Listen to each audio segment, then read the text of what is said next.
Assalamualaikum warahmatullahi wabarakatuh. Kami dari kelompok 6 akan mempresentasikan terkait materi sistem reproduksi hewan dan tumbuhan. Sebelum memulai presentasi, saya sebagai moderator akan memperkenalkan anggota kelompok kami. Yang pertama ada saya sendiri, Zohratul Nita Koini, sebagai moderator dan penyaji kedua. Yang kedua ada Vira Sasmita sebagai penyaji kedua. Dan yang ketiga ada Susi Silviawati sebagai penyaji ketiga. Dan yang terakhir ada Yulia Nurjati Rahayu sebagai penyaji keempat atau terakhir. Sebelum memulai presentasi, saya sebagai moderator akan menjelaskan terkait gambaran materi. Baiklah, seperti yang tadi saya sudah katakan, sebelum melanjut pada materi pertama, penyaji pertama, saya di sini sebagai moderator akan menjelaskan terkait gambaran materi yang akan kami jelaskan pada materi sistem reproduksi hewan dan tumbuhan. Yang pertama, kami akan menjelaskan tentang pengertian sistem reproduksi hewan, sistem reproduksi tumbuhan. Kemudian kami akan menjelaskan terkait alat-alat reproduksi hewan dan tumbuhan. Kemudian kami akan mengidentifikasi jenis-jenis perkembangbiakan hewan, kemudian menjelaskan terkait perkembangbiakan tumbuhan generatif dan vegetatif, dan yang terakhir menjelaskan tentang struktur atau bagian-bagian dari bunga. Baiklah, untuk mengefektifkan waktu, penyaji pertama dengan materi pengertian sistem reproduksi hewan dan tumbuhan dipersilahkan. Assalamualaikum warahmatullahi wabarakatuh. Saya Vira Sasmita. Saya akan menjelaskan pengertian sistem reproduksi pada hewan dan tumbuhan dan alat reproduksi pada hewan dan tumbuhan. Baik, yang pertama, pengertian sistem reproduksi pada hewan dan tumbuhan. Reproduksi adalah salah satu jenis ciri-ciri makhluk hidup. Reproduksi adalah proses di mana organisme memperbanyak diri yang bertujuan untuk mempertahankan kelangsungan hidup spesiesnya. Jadi, reproduksi bukan hanya berarti menghasilkan keturunan. Cacing bereproduksi dengan membelah dirinya sendiri. Lalu belahnya akan tumbuh menjadi individu baru. Ketika tidak bisa membedakan mana induknya, mana keturunannya. Yang pasti cacing telah bereproduksi dengan cara reproduksi dibagi menjadi dua jenis, yaitu reproduksi aseksual dan reproduksi seksual. Reproduksi seksual terjadi apabila pembentukan individu baru melalui perpaduan antara dua sel kelamin, yakni pembuahan sel ovum oleh sperma.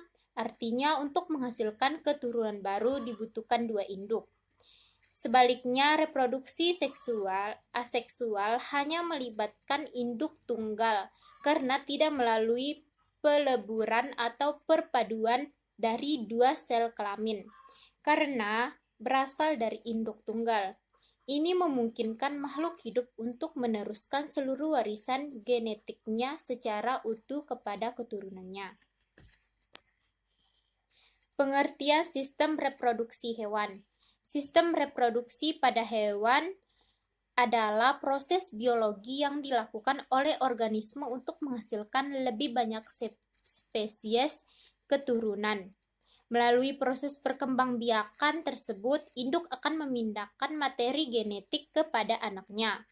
Reproduksi hewan adalah kemampuan hewan untuk menghasilkan individu baru yang sifatnya sama atau menyerupai induknya. Reproduksi pada hewan bertujuan untuk menambah jumlah populasi, mempertahankan kelestarian jenisnya agar tidak punah. Secara umum, reproduksi pada hewan dibagi menjadi dua, yaitu reproduksi aseksual dan reproduksi seksual. Yang kedua adalah pengertian sistem reproduksi tumbuhan. Reproduksi tumbuhan adalah suatu proses di mana tumbuhan memperoleh organisme baru yang sesuai dengan induknya. Tujuan reproduksi adalah untuk menjaga keturunan sehingga tidak punah dengan kata lain untuk menjaga kelestarian keturunannya. Reproduksi atau perkembangbiakan pada tumbuhan memiliki dua sistem reproduksi, yaitu secara vegetatif atau aseksual dan genetatif. Dan yang ke-B adalah alat reproduksi pada hewan dan tumbuhan. Yang pertama, reproduksi hewan. Alat reproduksi jantan yang pertama adalah testis. Testis adalah organ untuk menghasilkan sperma. Testis berbentuk memanjang, lonjong, dan lebih besar dibandingkan dengan yang terdapat pada kuda jantan, dengan ukuran berkisar antara 10 sampai 12 cm. Testis yang sehat dapat bergerak di dalam skrotum dan permukaan luas skrotum terasa halus kecuali pada bagian yang terdapat pada pembuluh darah intrakspular yang berliku. Bagian kaundal epidermis atau ekor membentuk tonjolan yang mencolok dari permukaan ventral. Biasanya terasa keras namun akan menjadi lebih lunak untuk waktu yang singkat setelah terjadi ejakulasi. Testis ini memiliki fungsi untuk menghasilkan spermatozoa. Meskipun terdapat variasi dalam ukuran, bentuk, dan lokasi di antara spesies, testis memiliki struktur yang sama. Tubulus semiferus merupakan bagian berliku yang menempati bagian terbesar dari testis, merupakan tempat produksi spermatozoa. Testis ini dilindungi oleh kapsul yang disebut tunika albugenia. Selain berfungsi sebagai penghasil spermatozoa, testis juga sebagai tempat penghasil hormon seks jantan, yaitu hormon androgen atau testosteron. Dan yang kedua adalah penis. Penis mempunyai tugas ganda, yaitu pengeluaran urin pada peletakan semen ke dalam saluran reproduksi betina. Penis terdiri atas bagian akar, badan, dan ujung yang berakhir pada glans penis. Penis membentang dari arcus ischiadecus pelvis sampai ke dalam umbilikal pada dinding ventral perut yang ditunjuk oleh facial penis dan kulit. Di depan skrotum, penis terletak di dalam preputium. Bagian ujung penis disebut glans penis terletak bebas di dalam proputium. Penis berfungsi untuk memasukkan sperma ke dalam tubuh betina. Yang ketiga adalah vas deferens. Vas deferens adalah saluran yang menghubungkan testis dengan lubang pengeluaran. Vas deferens ialah saluran panjang dan juga lurus yang mengeluarkan ke atas dan berujung di kelenjar prostat. Vas deferens dilapisi oleh epitel yang agak rendah. Vas deferens tidak menempel di testis serta berada di ujung saluran, terdapat di dalam kelenjar prostat. Vas deferens memiliki fungsi sebagai saluran tempat jalannya sperma dari epidermis menuju kantung semen atau vesicula seminalis.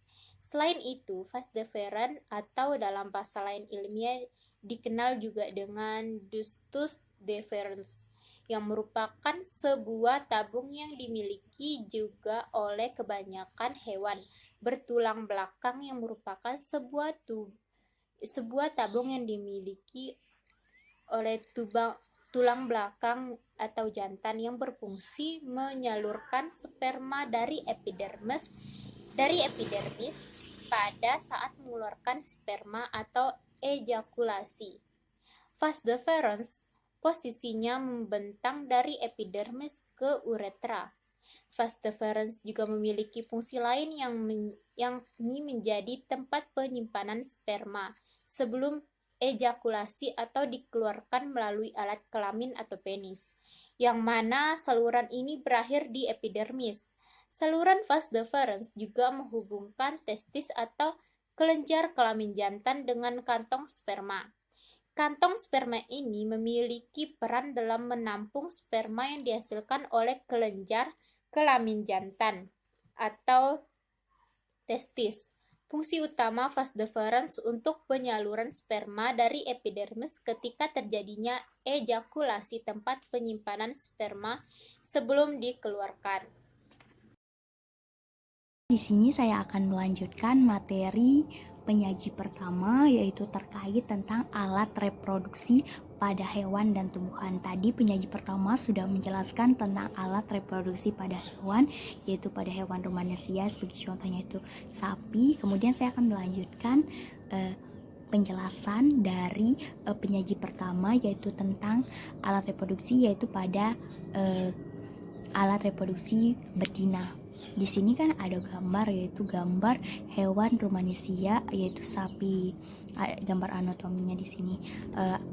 Alat reproduksi pada hewan betina itu terbagi menjadi 7, yaitu yang pertama ada ovarium, kemudian ada oviduk, kemudian ada uterus atau rahim, kemudian ada cervix, kemudian ada vagina, ada vulva, dan klitoris. Nah, yang pertama ada ovarium. Ovarium ini adalah organ primer atau esensial reproduksi pada betina seperti halnya testes pada hewan. Ovarium ini dapat bersifat endokrin atau stigonik, menghasilkan sel karena mampu menghasilkan hormon yang akan diserap langsung ke dalam peredaran darah dan juga ovum. Ovarium ini terletak di dalam rongga perut, berfungsi untuk memproduksi ovum dan sebagai penghasil hormon estrogen, progesteron, dan inhibin. Ya, jadi ovarium ini berfungsi untuk memproduksi ovum atau sel telur dan sebagai penghasil hormon estrogen, progesteron, dan inhibin. Kemudian lanjut oviduk. Oviduk ini merupakan saluran yang bertugas menghantarkan sel telur ovum dari ovarium ke uterus. Nah, oviduk ini berfungsi sebagai tadi menerima sel telur yang diovulasikan oleh ovarium, kemudian transport spermatozoa dari uterus menuju tempat pembuahan, kemudian tempat pertemuan antara ovum dan spermatozoa, fertilisasi, kemudian tempat terjadinya kapatisasi spermatozoa, kemudian memproduksi cairan sebagai media pembuahan dan kapatisasi spermatozoa, kemudian transport yang telah dibuahi zigot itu menuju uterus. Kemudian lanjut uterus atau rahim. Uterus ini merupakan suatu saluran muskular yang diperlukan untuk menerima ovum yang telah dibuahi dari perkembangan zigot. Uterus ini digantung oleh ligamentum, yaitu mesometrium, yaitu saluran yang bertaut pada dinding ruang abdomen dan ruang pelvis. Fungsi uterus ini adalah saluran yang dilewati gamet spermatozoa. Spermatozoa akan membuahi sel telur pada ampula. Secara otomatis untuk mencapai ampula akan melewati uterus dahulu. Kemudian fungsi uterus ini tempat terjadinya implantasi. Implantasi itu adalah penempelan embrio pada endometrium uterus. Kemudian fungsi uterus ini tempat pertumbuhan dan perkembangan embrio. Kemudian uterus ini berperan pada proses kelahiran, parturisi, dan pada hewan betina yang tidak bunting berfungsi mengatur siklus uterus dan fungsi corpus luteum dengan memproduksi PGF2 alfa. Kemudian serviks. Serviks ini terletak di antara uterus dan vagina sehingga dikatakan sebagai pintu masuk ke dalam uterus. Nah, fungsi dari serviks ini adalah menutup lumen uterus sehingga menutup kemungkinan untuk masuknya mikroorganisme ke dalam uterus dan sebagai tempat reservoir spermatozoa.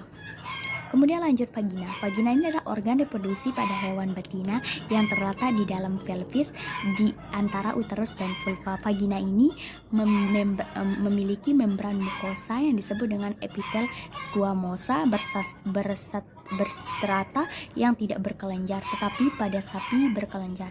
Pada bagian kranilia dan dari vagina terdapat beberapa sel mukosa yang berdekatan dengan serviks.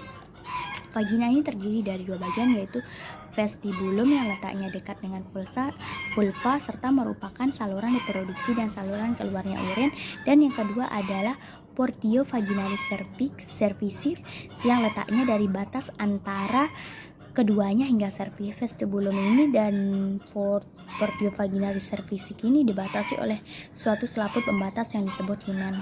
Fungsi dari vagina ini adalah sebagai alat kopulasi dan tempat sperma diposisikan, berperan sebagai saluran keluarnya sekresi serviks, uterus dan oviduk, dan sebagai jalan peranakan saat proses beranak, proses melahirkan.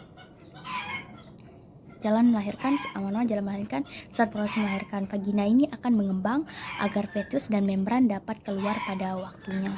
Kemudian vulva. Vulva ini merupakan alat reproduksi pada hewan betina bagian luar. Vulva ini terdiri dari bagian yaitu labia mayora dan labia minora.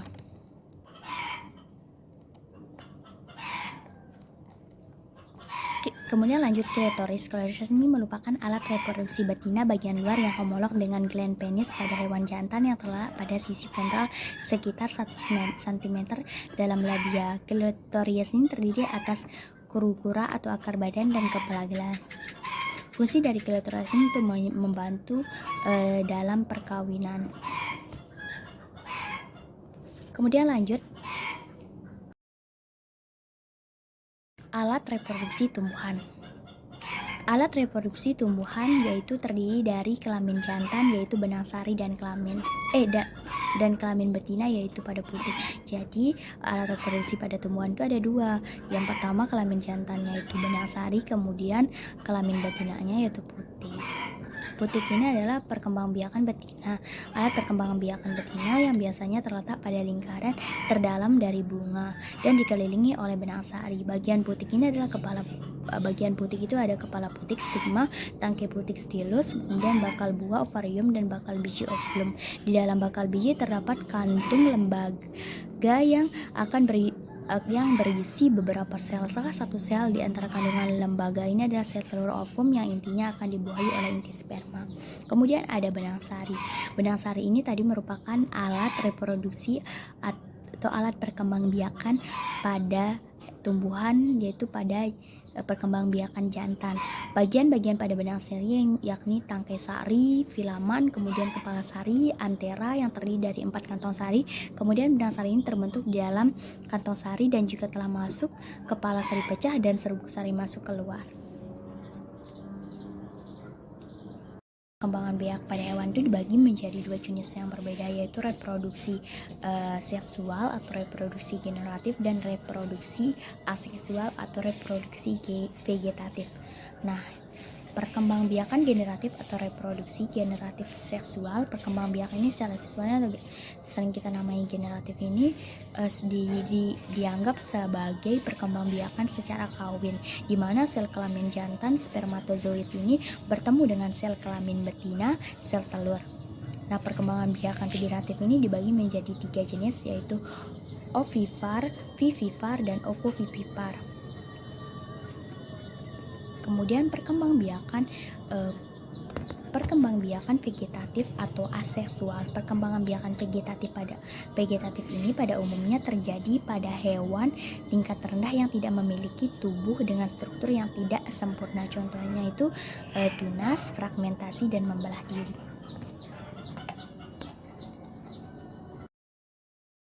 Lanjut, perkembangbiakan generatif. Perkembangbiakan generatif atau seksual ini tadi sudah dijelaskan, dibagi menjadi 3 jenis, yaitu ovipar, vivipar, dan ovovivipar. Di sini bisa cara perkembangbiakan di sini yang pertama itu ada ovipar. Perkembangbiakan ovipar ini atau biasa kita sebut dengan bertelur biasanya dialami oleh hewan seperti unggas, reptil, dan ikan. Di sini ada contohnya yaitu ayam.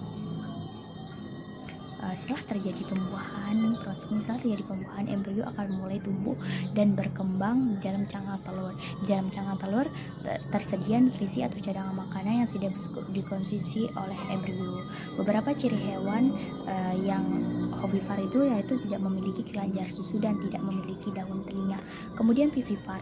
Cara perkembangan biak vivipar ini disebut juga dengan melahirkan. Perkembangbiakan dengan cara melahirkan, karena makhluk hidup ini mengalami cara perkembangbiakan ini akan melahirkan hasil pembuahan mereka. Embrio tumbuh dan berkembang biak dalam rahim hewan betina. Selama di dalam kandungan, embrio tersebut akan mendapatkan nutrisi melalui plasenta. Contoh hewan vivipar atau yang melahirkan itu kera, kucing, anjing, paus, dan lain-lain. Di sini kan ada contohnya tuh itu vivipar yaitu kucing.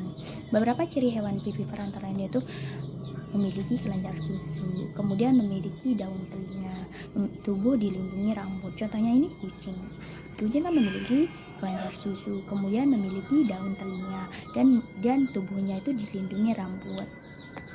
Kemudian lanjut, ovovivipar. Ovovivipar ini merupakan kombinasi dari dua jenis perkembangbiakan sebelumnya. Setelah terjadi pembuahan, embrio yang terbentuk akan tumbuh dan berkembang di dalam telur, sedikit mirip dengan ovipar. Namun telur tersebut tidak akan dikeluarkan dari tubuh induknya, melainkan tetap berada di dalam tubuh induknya sampai menetas. Setelah menetas, anak atau anaknya atau induknya akan dilahirkan oleh hewan betina. Beberapa contohnya hewan vivipar ini adalah platypus atau kuda laut dan ikan hiu. Di sini contohnya itu saya ambil itu kuda laut. Kemudian reproduksi hewan secara seksual atau secara generatif ini melibatkan organ kelamin jantan dan betina yang ditandai dengan peristiwa pembuahan atau fertilisasi. Pembuahan ini bisa terjadi di luar ataupun di dalam tubuh sesuai dengan karakteristik spesies. Fertilisasi pada hewan ini terbagi menjadi dua, yaitu berdasarkan tempatnya terjadi, yaitu fertilisasi eksternal dan fertilisasi internal. Apa sih itu fertilisasi eksternal?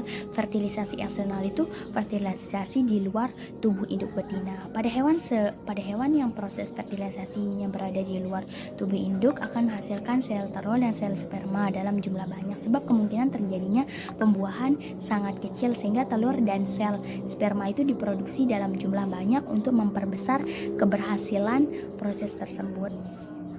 Namun proses fertilisasi eksternal ini memiliki cukup banyak risiko, misalnya kemungkinan terjadi gangguan terhadap sel telur, sel sperma, dan juga zigot fertilisasi karena keadaan alam sekitar yang tidak menguntungkan atau dimakan oleh predator. Umumnya fertilisasi ini eksternal ini dialami oleh hewan yang hidup di air seperti katak dan ikan.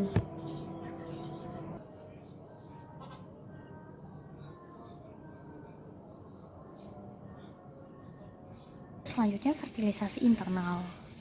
Tadi terdapat fertilisasi eksternal dan fertilisasi internal. Nah, sebaliknya fertilisasi eksternal itu kebalikan dari fertilisasi internal. Kalau eksternal itu di luar tubuh induknya, kalau internal ini terjadi di dalam tubuh induk betinanya. Biasanya proses ini terjadi pada hewan generatif seperti ayam, ves, buaya, reptil, dan kucing mamalia. Perlu diketahui, reproduksi seksual tidak menyarankan penyatuan gamet dan kopulasi. Kopulasi ini merupakan suatu tindakan dalam reproduksi seksual yang dilakukan oleh sepasang hewan dengan cara menyatukan organ sel masing-masing untuk memasukkan sperma supaya terjadi pembuahan. Lanjut, perkembangbiakan vegetatif atau aseksual. Tadi udah dijelaskan, perkembangbiakan vegetatif itu terjadi pada hewan tingkat rendah biasanya yang tidak memiliki tubuh dengan struktur yang tidak sempurna. Contohnya tadi tunas, fragmentasi, dan membelah diri. Tunas. Sebuah tunas kecil akan tumbuh di tubuh hewan. Ketika sudah dewasa, tunas kecil ini tersebut akan berpisah dengan tumbuh induknya dan akan membentuk individu baru. Contoh hewan yang berkembang biak dengan tunas itu adalah hidra. Di sini ada hidra ya.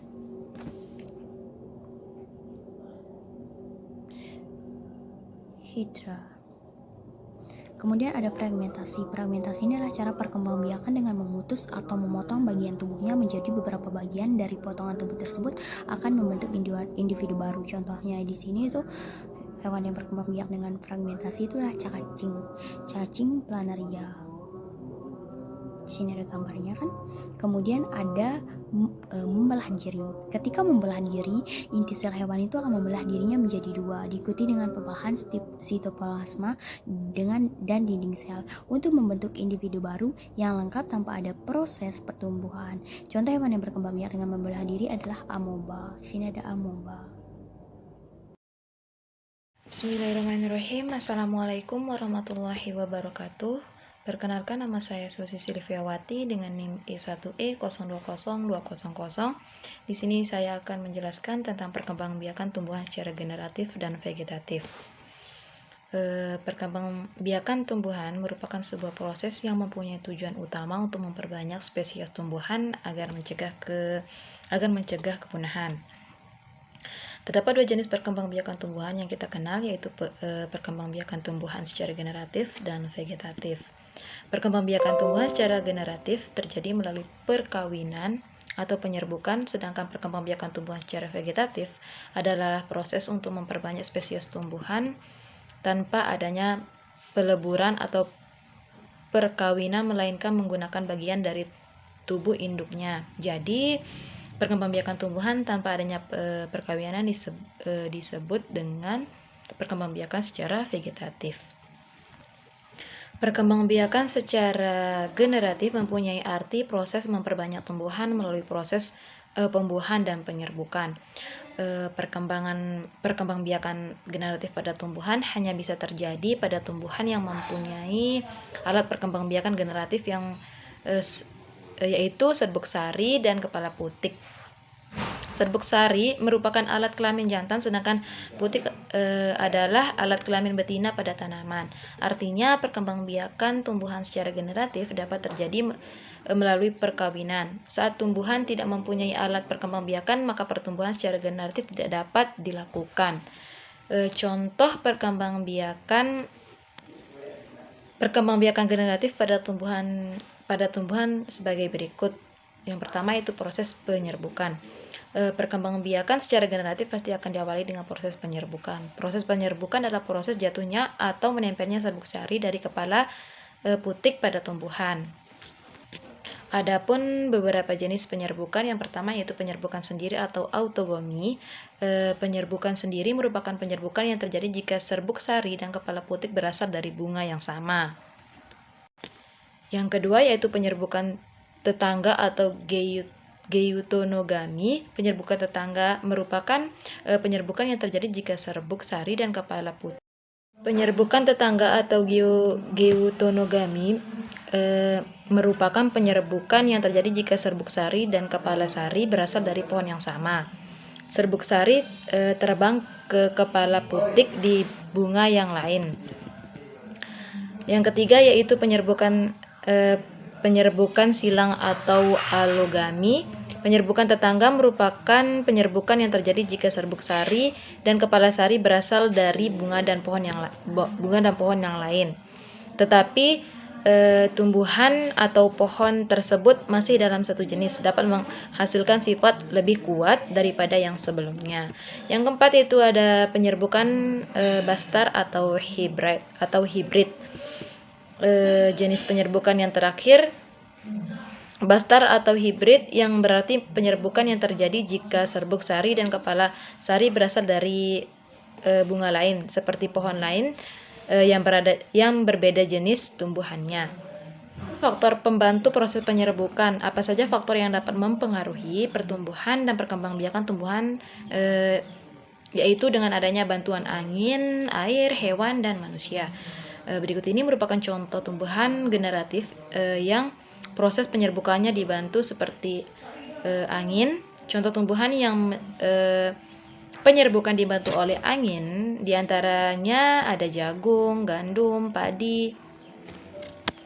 Pada saat angin tertiup akan membantu serbuk sari terbang ke kepala putik.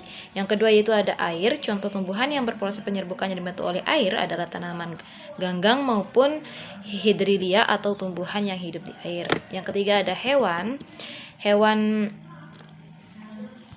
Hewan yang dapat membantu penyerbukan seperti kupu-kupu, kelelawar, burung, lebah, dan kumbang. Contoh tumbuhan yang proses penyerbukannya dibantu oleh hewan diantaranya melati, mawar, durian, bunga sepatu, dan lain-lain. Yang keempat yaitu ada manusia. Contoh tumbuhan yang berproses penyerbukannya harus dibantu oleh manusia adalah pohon salak dan vanili. Selanjutnya, perkembangbiakan tumbuhan secara vegetatif atau aseksual. Ada dua jenis perkembangbiakan tumbuhan secara vegetatif, yaitu vegetatif alami dan vegetatif buatan. Perbedaan kedua jenis perkembangbiakan ini terletak pada ada atau tidaknya campur tangan manusia yang membantu proses pertumbuhan pada tanaman.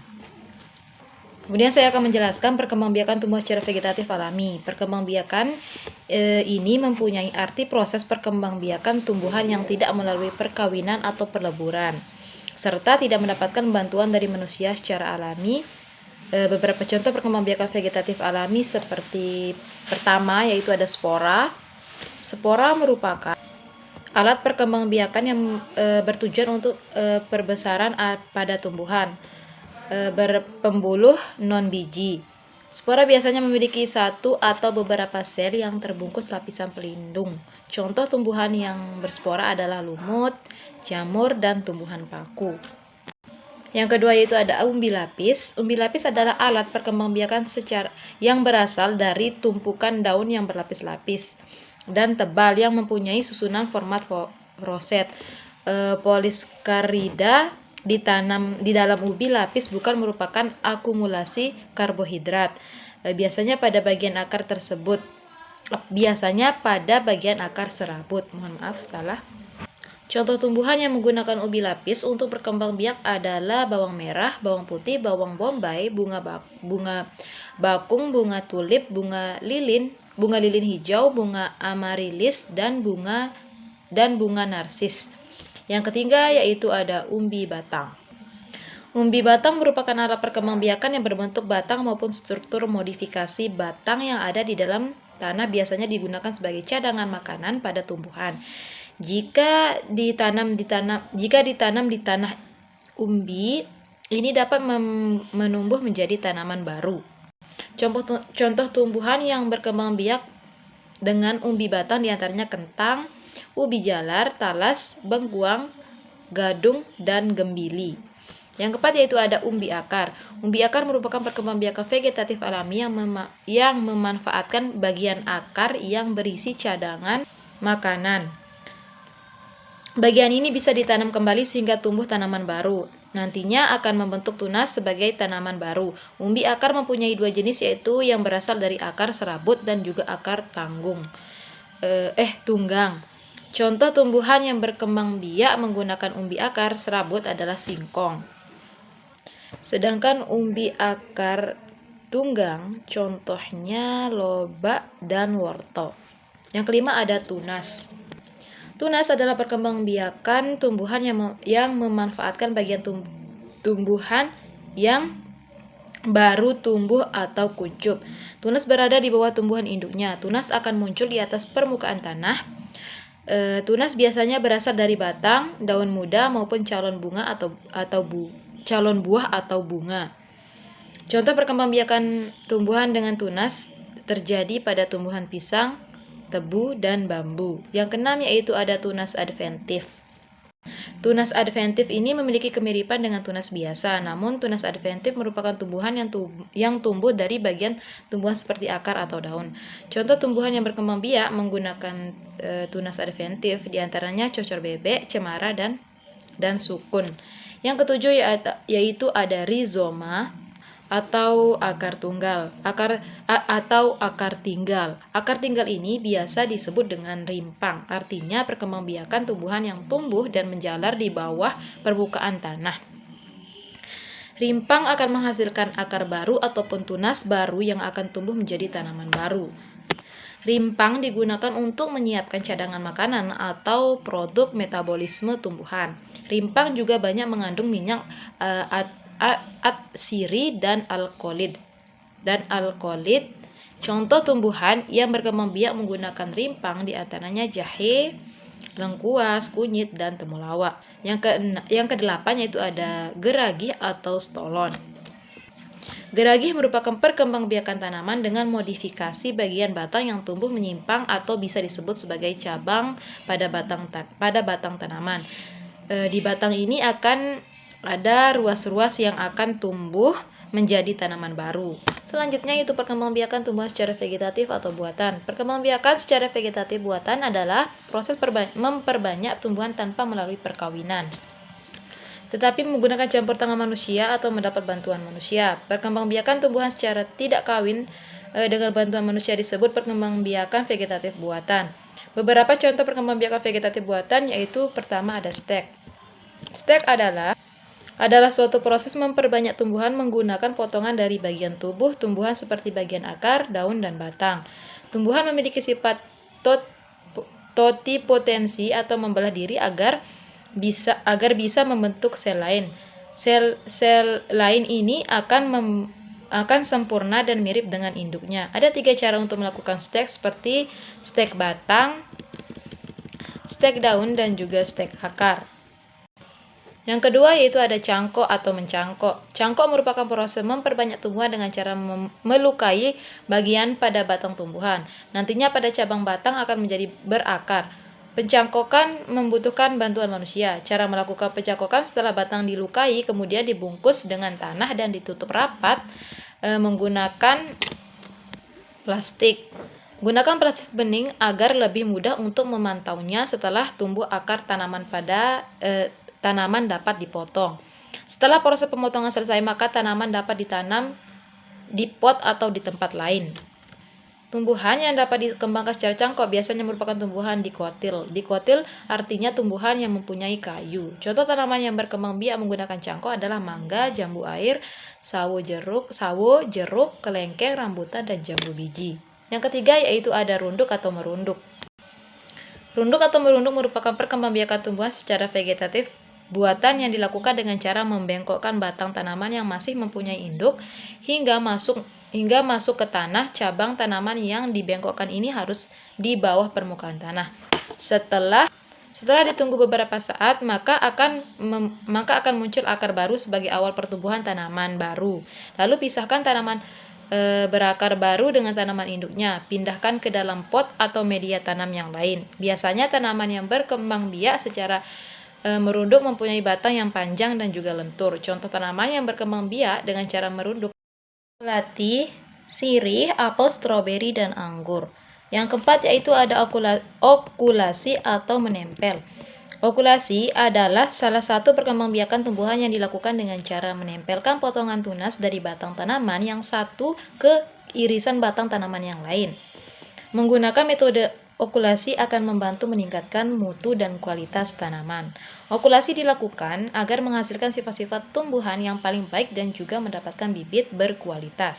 Contoh tumbuhan yang berkembangbiakannya dengan cara okulasi adalah kakao, karet, mangga, kelengkeng, alpukat, jeruk nipis, dan kamboja. Yang kelima yaitu ada menyambung atau kopulasi. Menyambung termasuk perkembangbiakan vegetatif buatan karena membutuhkan bantuan manusia untuk menggabungkan batang bawah serta batang atas tanaman. Namun penyambungan hanya dapat dilakukan pada tanaman yang sejenis. Teknik penyambungan hampir mirip dengan teknik okulasi karena menginginkan tanaman-tanaman yang bersifat unggul, sehingga menyambungkannya antara tanaman yang mempunyai satu keunggulan dan tanaman yang mempunyai keunggulan lainnya. Beberapa tanaman yang berkembangbiakannya melalui penyambungan adalah tanaman kopi, durian, ketela pohon, tomat, terong, dan mangga.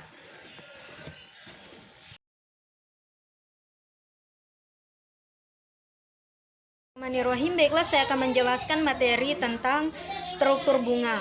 Nah, yang dimana struktur bunga ini terbagi menjadi dua: struktur bunga lengkap dan struktur bunga tidak lengkap. Nah, di antara struktur bunga pertama adanya kepala putik. Nah, yang dimana kepala putik ini atau stigma adalah bagian dari putik yang terletak di ujung putik. Nah, yang putik itu merupakan organ reproduksi betina dari bunga, dari tanaman berbunga. Nah, putik ini sendiri berfungsi sebagai perangkap serbuk sari. Nah, kebanyakan kepala putik ini dilapisi oleh zat lengket lilin yang basah yang bertujuan agar serbuk sari yang ditangkap tidak terbang angin, juga untuk membasahi serbuk sari kering agar tidak dimasuki oleh ovum. Fungsinya itu adalah memeriksa serbuk sari selama proses penyerbukan. Kemudian yang kedua, tangkai putik atau stilis. atau stilus. Nah, yang dimana tangkai panjang dan ramping yang menghubungkan kepala putik dan ovarium. Dan fungsinya itu sebagai jalur serbuk sari untuk menuju ovarium dan untuk meninggikan kepala putik agar lebih mudah menangkap serbuk sari.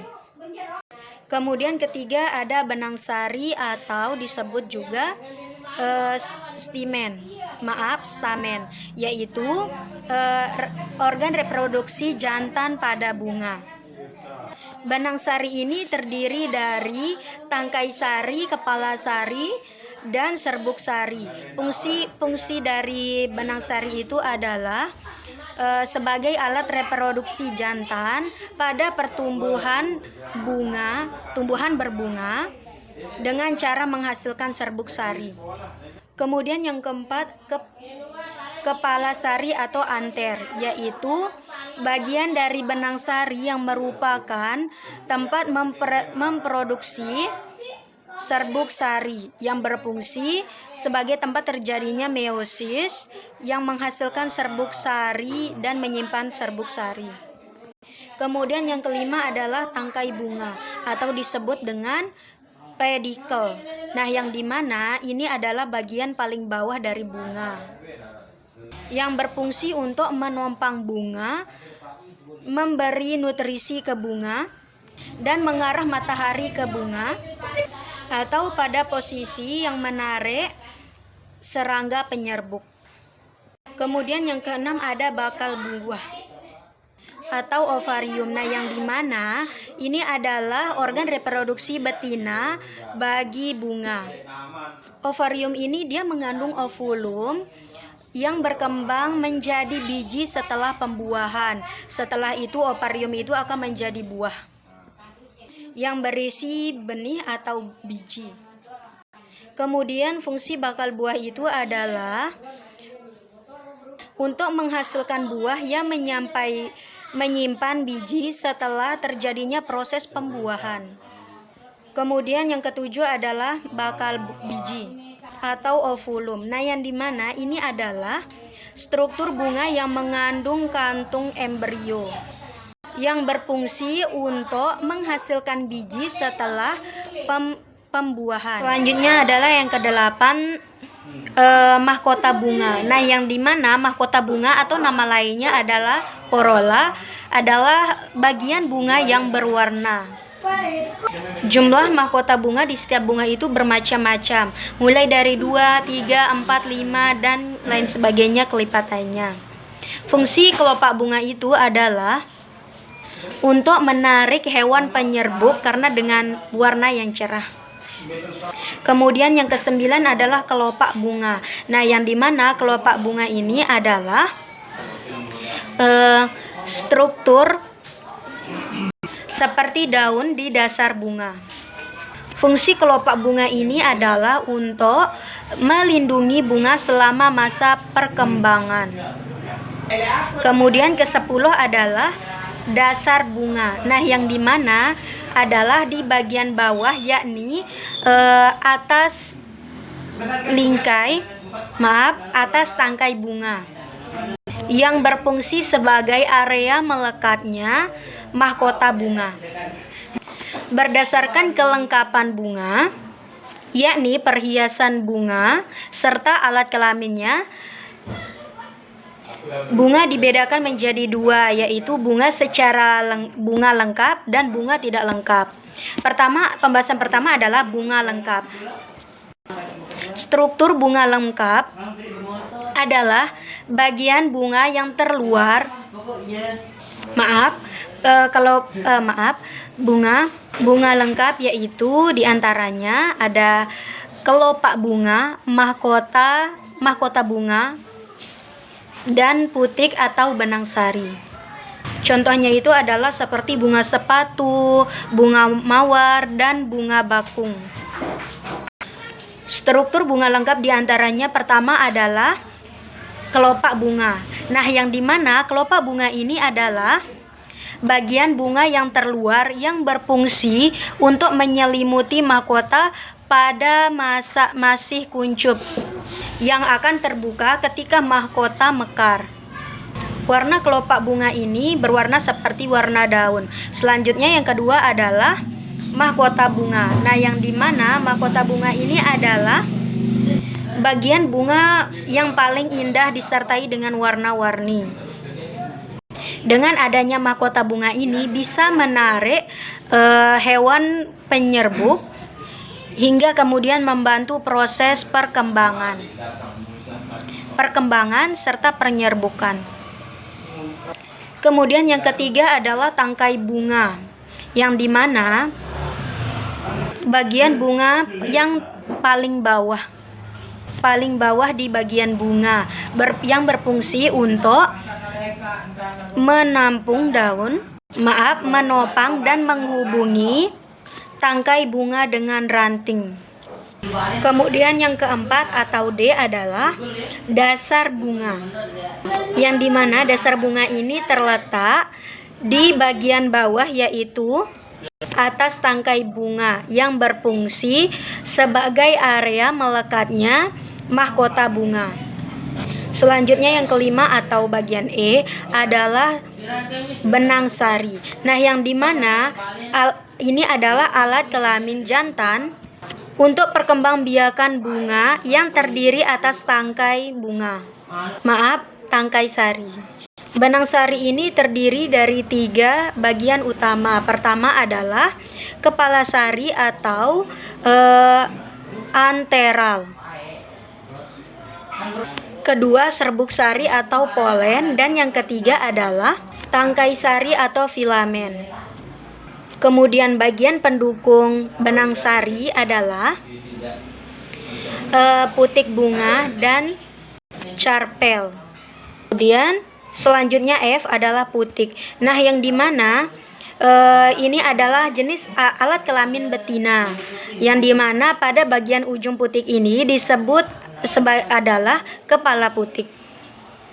Kemudian yang kedua adalah bunga tidak lengkap. Nah, yang dimana bunga dikatakan sebagai bunga tidak lengkap itu jika tidak memiliki salah satu bagian-bagian bunga dari kelopak bunga, mahkota bunga, putik atau benang sari. Contohnya itu adalah bunga asoka, bunga jagung, bunga kelapa, bunga labu, bunga mentimun, bunga salak, dan bunga rambutan. Sekian. Dengan berakhirnya presentasi dari penyaji terakhir, maka berakhir pula presentasi kami. Saya sebagai moderator atau perwakilan dari kelompok 6 memohon maaf apabila ada kesalahan atau kurang dalam presentasi kami. Semoga kedepannya kami bisa lebih baik lagi. Sekian dan terima kasih. Wabillahi taufiq wal hidayah. Wassalamualaikum warahmatullahi wabarakatuh.